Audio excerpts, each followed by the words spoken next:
You talking about a spider now? Or Yeah. That's good. Oh, I'm not a fan of spiders. Oh, fuck. Do you want to drink anything? Oh, no, I was rude enough to bring my own Coke. I was halfway through. But, yeah, what's happening then, Rich? We've got a quick, I'll do a quick explanation before the show, but the intros we normally do, but obviously Lilley's away. You want to phone in, don't you, Sean? Yeah. I don't know what about, Being Folly Farm all day. Yeah, you've been Folly Farm touching penguins and stuff. Oh, fair play. Well, that's right up the street, let's be fair. He's a nature man, isn't he? Oh, love that. Yeah. Loves an otter. He was a pro. Every time I see otters now, that's the only problem. Can't help but think of him. Just strange. Yeah. A program on the other day.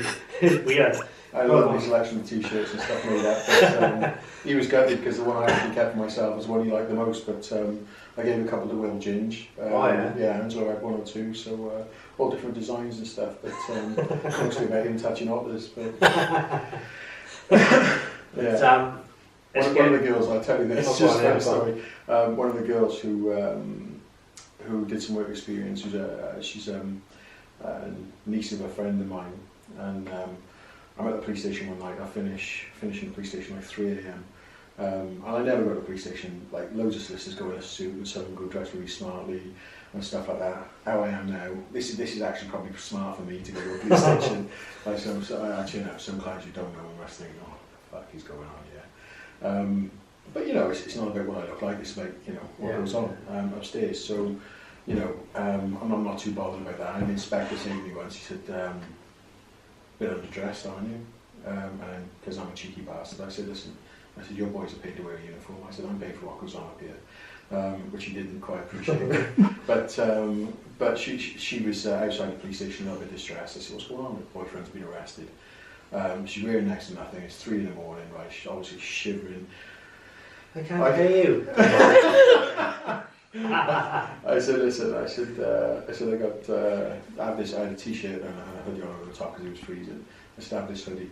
She then wears around town the TTLO podcast hoodie with James Lilley gave me the crabs on the back for the rest of the night. I think that's the only one who'll fucking ever say that.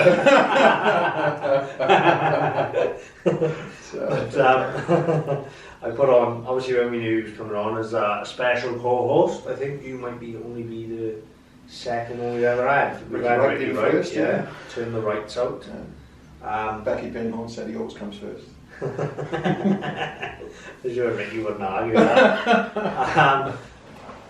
But when I put it on, I said probably hashtag balls deep in boxing is the name of the episode, because probably is going to be, or at least we're going to talk about fighting this week rather than paedophiles and stuff that we normally talk about. I love a bit of nonsense.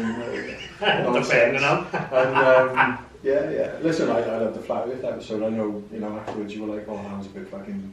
Like I said last week, we were saying it was horrific, but we had some real positive feedback. It was hilarious. I mostly listen to all the podcasts I listen to. Yours included when I'm driving, and I was laughing out loudly as I was driving along now, and it's hilarious. That's I listen to probably like 8 podcasts a week, maybe more. Full episode. There's Joe Rogan, the usuals. I want to talk to you about Joe Rogan today. Actually, there's something which came up like when I was thinking about your flat earth theories and stuff.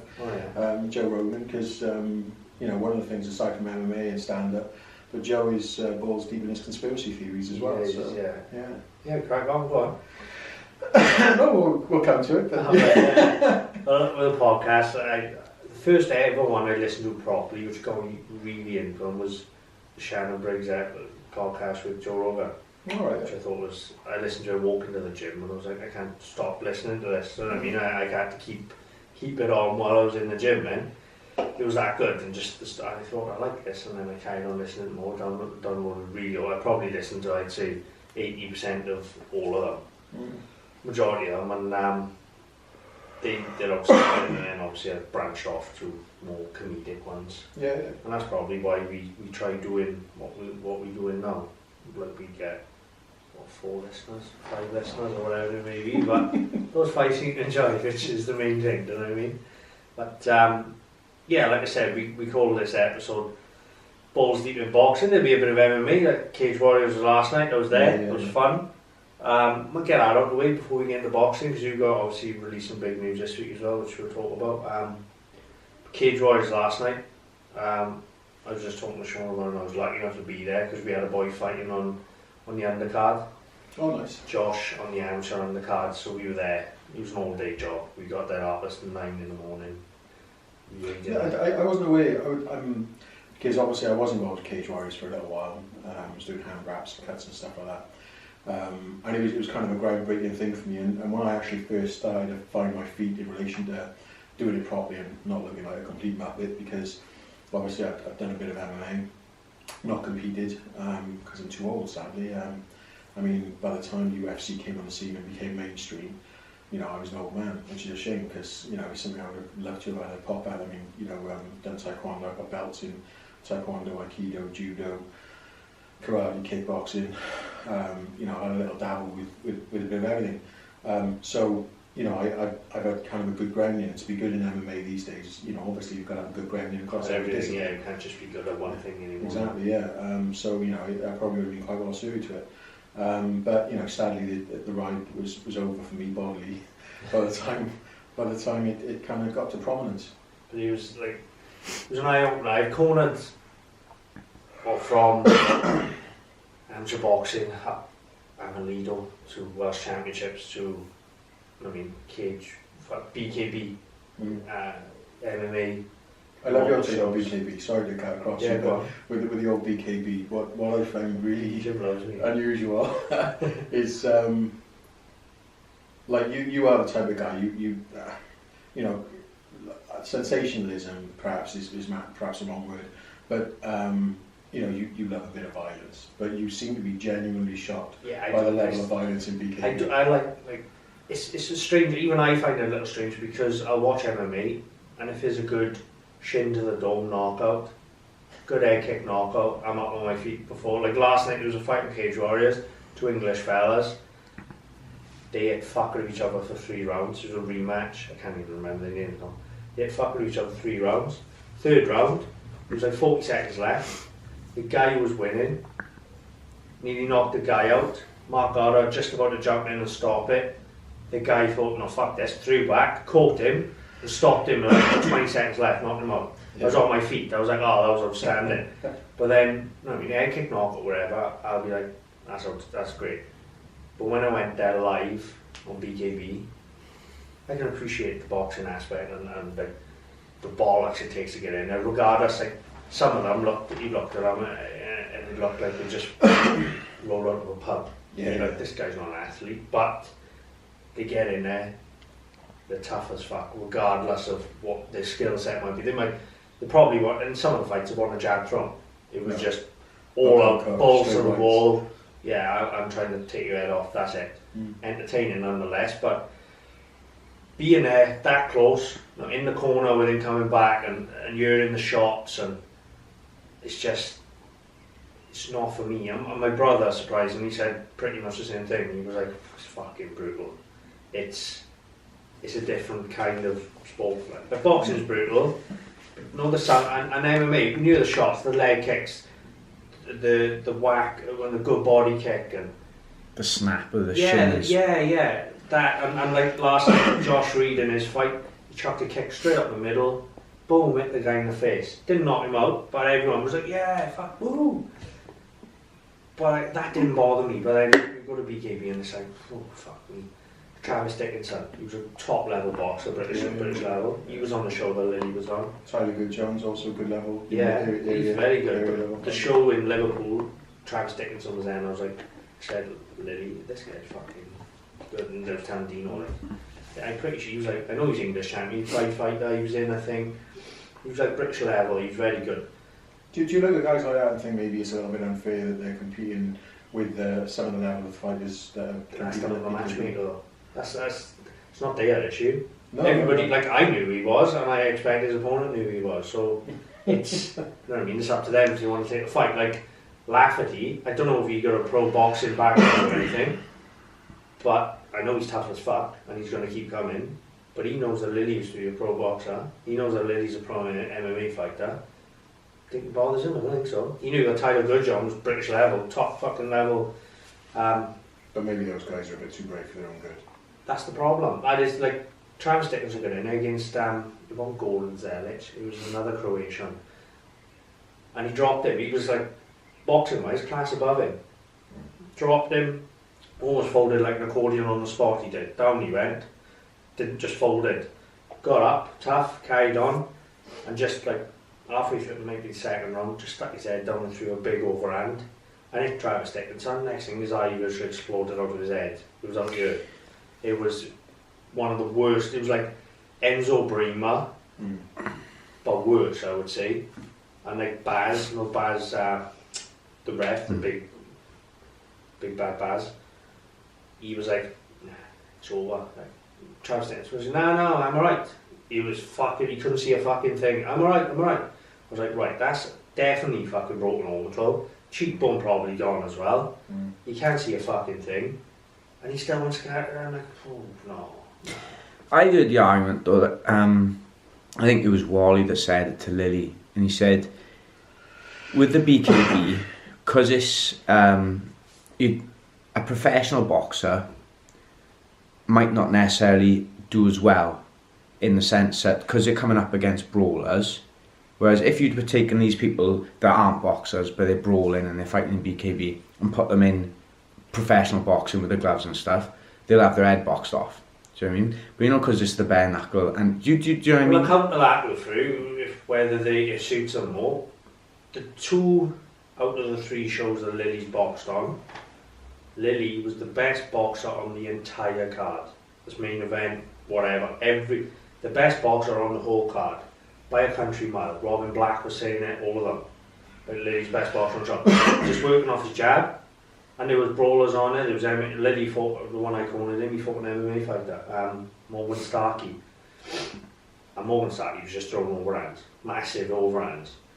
He was catching it, Lilley. I was like, what are you doing? You let it, he shouldn't be touching it. He's like, oh, yeah, I'm alright, well, it doesn't hurt. I was like, it don't fucking matter if they hurt, but... Look at it. It's Lilley's last BKB fight, right? Even he says it wasn't his best performance. But the guy was good. But in a different style fight, an actual professional boxer, you know, do you reckon he'd have, lasted against Lilley? I don't think he would have after watching the fight. In professional boxing, possibly not, but a little more you let go on BKB. You know what I mean? A little bit more rough and tumble. You know, it's bare knuckle boxing at the end of the day. As soon as you grab each other, and in professional boxing, it's a break. You know what I mean? Carry on. You've got the gloves. They say like in jiu-jitsu or MMA, if you're a black belt, you're not used to. Say you're a black belt only done jiu-jitsu. You go in an MMA fight, a punch will take you down to a purple belt, another punch will take you down to a blue belt, or brown belt, or whatever it may be, do you know what I mean? Black belt, or brown belt, purple belt, because you're not used to it. So it's the same sort of principle I expect in BKB, with no gloves on. That punch, always remember Daniel, because I think it was his first fight on BKB, was the one I was up there for, against the big lanky, obviously that Robin Black broke it down when he knocks it, Daniel knocks him out. And Daniel took a hell of a shot on that. We were standing at the back of the curtain, and he could hear it. I was like, hands on my head, job, like, oh fuck. And Daniel just like shook it off and carried on fucking to him. I was like, oh fuck, he got a chin back, because that was a hell of a shot. And this guy had already had like 2 or 3 bare knuckle fights. And I always remember Daniel saying to Lilley after, he said, he was right, man, in the changing room. He was right. He said, feels warm, doesn't it? It's weird, isn't it? It just feels warm. It don't hurt, it just feels warm on your face. And he's like, yeah, no, man. It's like, you two are fucking nuts. What the fuck's the matter with you? It's just, for me, it's, like Lilley's like, I want to call me again. I'm like, no, I don't think you should fight. I said to him, do you want a guy in your corner who doesn't think you should be on BKB, fighting on BKB? I don't think, not just him, any of the fighters get paid what they should be for doing it. There's no way, if they were getting $3,000 in their bin, crack on, it's worth all the scars. You've seen his fucking eyes now. You got fucking scars down there, scar across there. All the girls love a scar though. I know, but it's married, so it's fucking pointless, isn't it? But is it worth it? You know what I mean? Really? For three grand for fucking... Yeah, if they were giving him... Still, 3 grand's 3 grand, though. You know what I mean? No, not for Ben. I'll take a fucking cut in the eye for 3 grand. No problem. Lilley can box, you know what I mean? I'd probably get fucking in an ambulance out there. I still probably get easy 3 grand. Right? It's... If they giving them good money, then you've got to think twice about it. Yeah, alright, fair enough. But I don't know how much Lilley gets paid. Never asked him. Nothing to do with me, I don't care. But I still don't believe it's enough. Not just him, like I say, all of them. So obviously some of the boys get further up the card will get paid more, but I don't believe I'm like you should just fight MMA. If you lose MMA and you get an arm buzz, camp out, you know, you go home and have a pint. It doesn't matter. Whereas smash you over to the lens, going to sting for a couple of weeks. It's different, you know what I mean? 20-second rule as well. Yeah. That's the other one. That's a long time to try and recover. Yeah. Look at CJ Mills against Daniel. He wasn't alright to carry on. They let him carry on, and he was unconscious for 10 minutes. Sleeping in the ring for 10 minutes. Daniel thought he was dead. It was like, don't know what I mean? I've never knocked somebody out in boxing for 10 minutes. I have street fighting. Mine's a doorman. Not for that long, but 30 seconds, 2 minutes maybe, and it is frightening. I can imagine. I've never knocked anyone up, but I can imagine. On the shoulder. I can imagine it's because you always hear those stories that it takes one shot. I know people who have hit people and killed them, and obviously they haven't meant to. They're not horrible people, but in that moment, your temper goes or whatever it may be, and it is literally just one punch, and wrong punch. You don't even have to be the hardest hitter in the world. Just right placement. You run a risk every time, and that's why I don't understand all these idiots that go to town, go out in the piss, and look for fights. I know those people who go out, think, I'm going to have a fight tonight. I used to have a mate. I used to have a mate and go to town. I knew every single time he was going to stick the head in someone, and I'd just be like, well, nah. In the end, I just thought, I'm not going out no more. I don't bother going to town anymore, because especially these days, you cannot fight anybody if you wanted to, because you can't judge anyone anymore, because they could be a fucking brown belt in jiu-jitsu and wrap up like a pretzel. You can't fight anyone now, because there were boys on that show with Cage Warriors last night. You would have thought this guy spends 80% of his time in the library, walking around with a rucksack on like a right dweeb. But no, like there we are. We'll go straight into the main event of the amateurs, right? Glenn, our guest last week, fought Logan Osler. Now we talked about Osler last week, great shape on him and that. Now when he walked in for the weigh-in, he looked like a guy, just a normal, not tall, but just a normal guy. Quiet with his father, quiet hood up, just like looks like a student sort of thing, you know what I mean? Just nothing fancy about him. The only thing you'd think twice is he's quite tall, if he was like trying to pick a fight. He stepped off, he looked like he'd been carved up of marble. It was ridiculous, right? Honestly. And then he started flexing for the fucking pictures, and I was like, oh fuck. Rather than me, Glenn, fuck me. But in the fight, it wasn't Glenn's night. He went on social media himself and said it wasn't my night. It was his first loss, and Osler dominated. In all fairness, you've got to say it as it is. He dominated, and Glenn would argue with that. He took Glenn down every round, dominated a round. One thing I will say with Glenn, he is tough as fuck, because he took some shots. It would have been an easy option for him to give his back up and just get choked out, because that's the easy way out. But he was like, nah. He'd rather take a couple of shots, see the end of the round, and give himself a chance the next round. That's what he'd do in some of the rounds. So right, I'm just going to make this round, because it was close sometimes, being stopped towards the end of the round. He was taking some fucking hammers, full mount up to the chest and raining down on him, and Glenn was still bridging and shrimping, trying to get out of that position. It'd been easy for him to curl up, put his hands up, and the ref would have jumped in straight away. He was like, nah.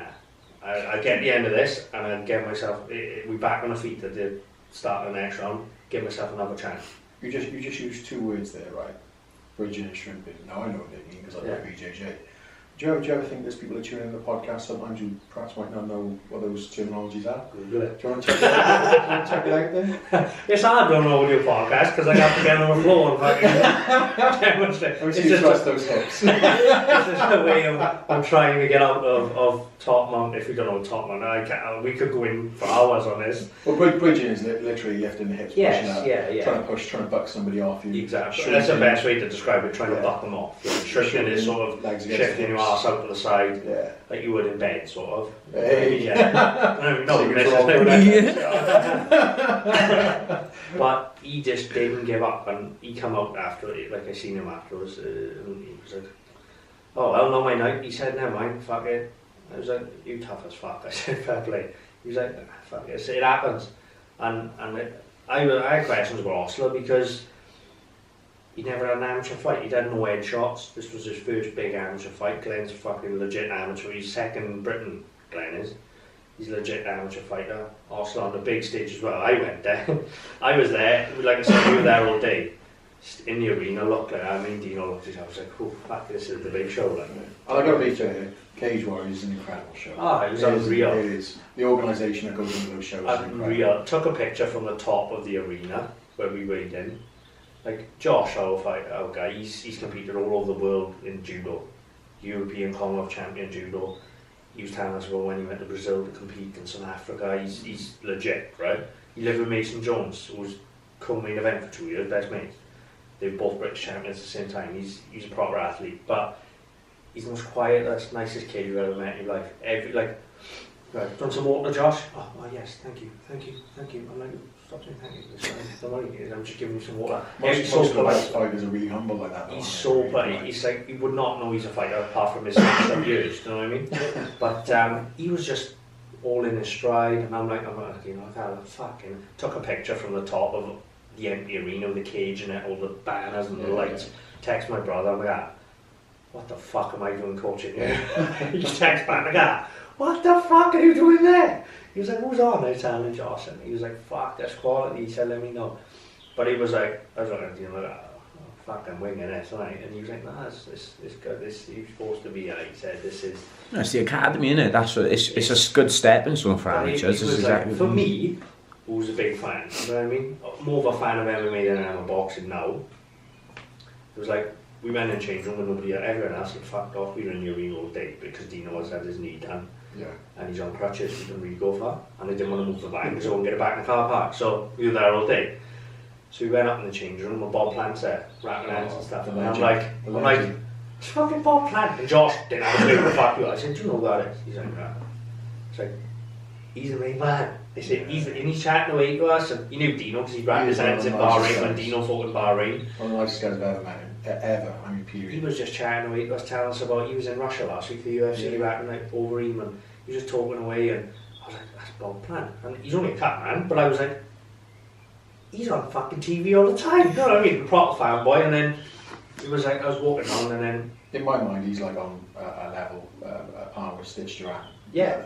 He's the British Stitch Duran. Exactly. And when UFC bombed Stitch out, that's when he sort of had a big chance. Yeah. And I'm like, he's in fucking Vegas rapping Conor McGregor. And you know what I mean? It was like, fucking, and Josh is just sitting there. I'm like, Josh, you're up next, I'm I said, I'm going to take a picture of this for you. You don't know who he is at the moment, but one day you're going to think, oh, fucking hell. Yeah. Bob Plant wrapped my hands, yeah, fuck yeah. So I took a couple of pictures. Not that he knows or anything. He's just so laid back. And then Ian Dean was coming in, the matchmaker, and I'm like, I know what that is.